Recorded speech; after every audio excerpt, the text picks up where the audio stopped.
Hello and welcome to yet another episode. Thank you so much for those who keep tuning in. Today I'm going to be talking about our understanding of the end times. So I will be basing this on what we know as humans from different eschatological views. The first being that we have been told that humans will be rescued by a Messiah or a Savior at the end of humanity.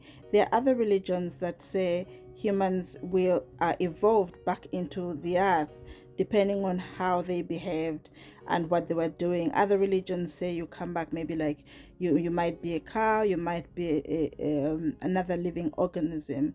So there's so many varying views, but I'm going to tell you about a story when I was much younger. So when I was much younger, born in the Christian faith, I was told that Jesus would come back to rescue us at the end of life.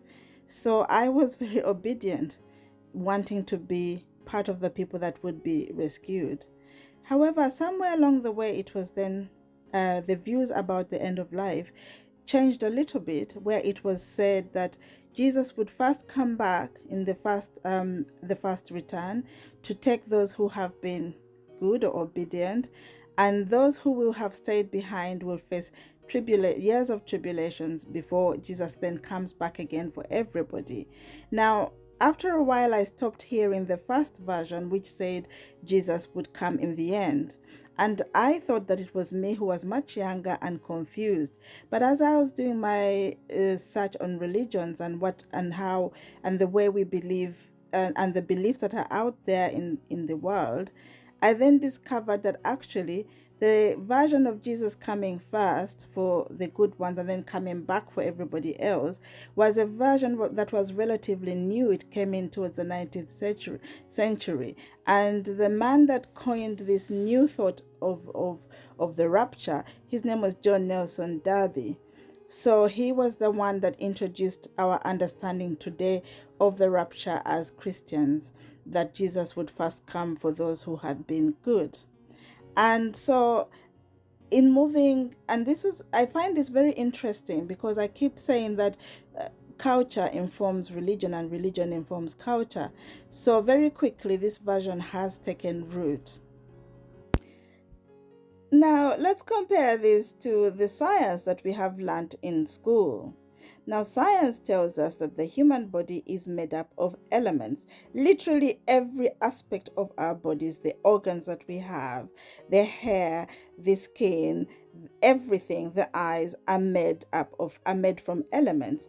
Elements being hydrogen, oxygen, carbon, nitrogen, phosphorus, iron, name it. Not that many, but that's how we come to be the human flesh that you see here. So, with that understanding, I've forgotten what I was gonna say. Anyway, so with that understanding, I was I beg to differ that it's almost impossible for the human body to reformat at the point after decomposition to come back to become a human body again. And why is that? These elements are recycled. So they go back to baseline of what they are, and they're going to be used again in the ecosystem. And that is where you'll find that they'll be incorporated into maybe trees, um, animals, different types of animals, or whatever is utilizing that element will have it, will get it. So literally, our bodies as you see them today are eons and eons of years. They have been here. They are very, very old. We are a recycled product is what I'm trying to say. Now, how does that compare with some religions? Some religions are spot on, that we probably come back as parts of us are going to contribute to the chair. And I think that's why we need to be very kind to the things of the earth, because they make up they are made up of things that we are. So animals and other things, even innate things, have got these elements in them. We are actually it depicts a picture of nothingness. We are something, but we are nothing, if that makes sense.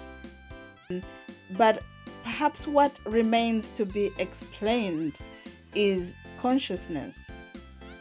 And for me, I like to think that if there is any validity, if we are going to put validity to any belief that there is a return and a savior and a messiah element to humanity, then it has to be on the level of consciousness, that they're not coming back for this body of ours. The consciousness is coming, and then there's some sort of rescue on the conscious realm. Now, when you look at the conscious, because I went back to look at the DNA aspect of it, because I was asking myself, so what happens to DNA? Because DNA is passed on from one person to another, from one human to another. And I found that the DNA as well, it disintegrates, and we are back to baseline, which is the elements. That's how much of nothingness we are. But the question that science has yet to answer is consciousness. Now, there is views about consciousness where it is thought that perhaps consciousness, like matter, it cannot be created and it cannot be destroyed. Then there is an argument for life after death.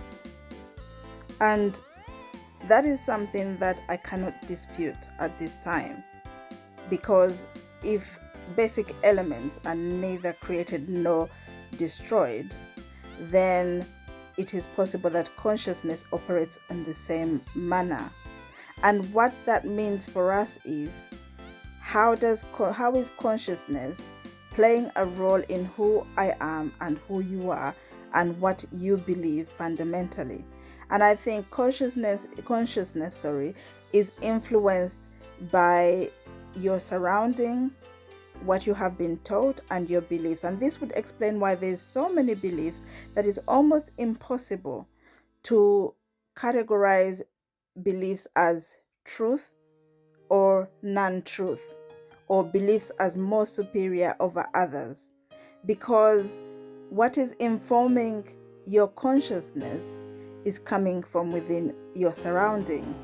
Now, I have a feeling, and this is just my hypothesis, that when humans die, that consciousness also returns to baseline, where there's nothing influencing it until it is then somehow, when we evolve into human beings or whatever creatures we become in that consciousness, then we're influenced by the environment that we're in. So that is my